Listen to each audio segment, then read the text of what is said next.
What's up, guys? Bill here from Evil Olive. It's been probably about a month and a half since I did an update video on our bus, our full-size school bus that we are turning into our ticket booth and concession stand and merch booth, all kind of in one.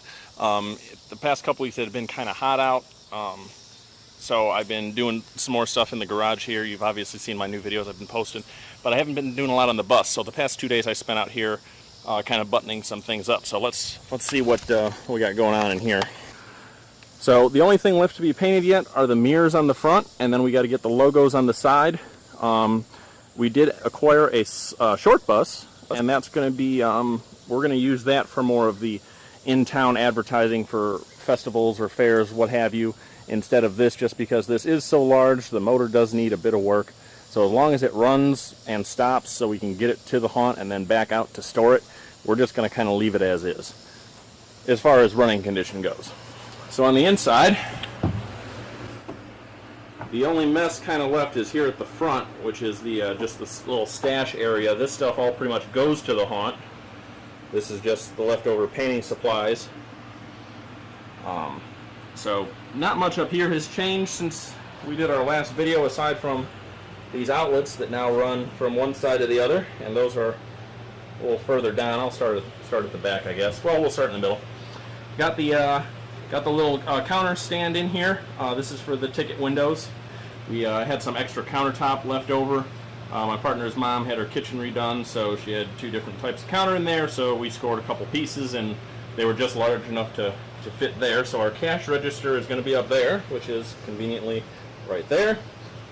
You all saw the last video when I put these shelves in, which are currently doing an amazing job of storing all the fog machines and liquids and all that I have been experimenting with here that I don't have room for in my shop, because you all know how messy my shop is currently. And if you remember, the original plan back here was a countertop on each side. We were going to have a small sink in.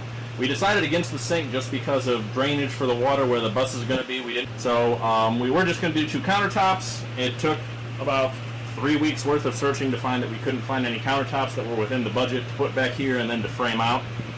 And then, almost by accident, we found out that a 6-foot folding table fits perfectly.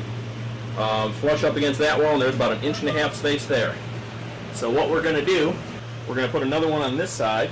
We're going to do away with the hole in the floor and the plumbing that we had for the toilet, which was going to be for the sink, but we're not doing that. Going to be a much easier route doing the folding tables as opposed to the counters. That way, if either the food doesn't do well, or hopefully when we find our property for next year and it doesn't, if we have room to have an actual small building put up, this can be strictly storage, tickets, merch. We can use back there for something other than that, that will be a little closer to code. Which brings me up to our electrical, which I got 2 GFI outlets here, 1 on each side, and that's just because, you know, we're doing hot dog machine, so there is going to be water back here and with coffee and that, so in case anything does drip, you know, even though this might not be up to code for serving food in a restaurant, it is important to be as safety conscious as your budget allows. Also, why I went ahead and used 12-2 Romex for all the wiring. I just did away with all the loose strand wire that they had back here. I got the outlets, that's all wired in. I got new breakers in the breaker box. So if you can afford with your budget to be safety conscious, like I said, even though a lot of outdoor haunts, you know, don't get inspected anyways, that doesn't mean you should skimp on your safety, because sometimes little things like that can cause big problems real quick. So we're going to have popcorn machine over there, hot dog machine, we're going to have a little nacho warmer, small stuff, stuff that doesn't create much of a mess. I also got at Costco, they have these floor tiles. You get an 8-pack of them for $9.99. If you need sort of they're not labeled as anti-fatigue, but you know, it is a little better than just a steel floor with a thin carpet on it.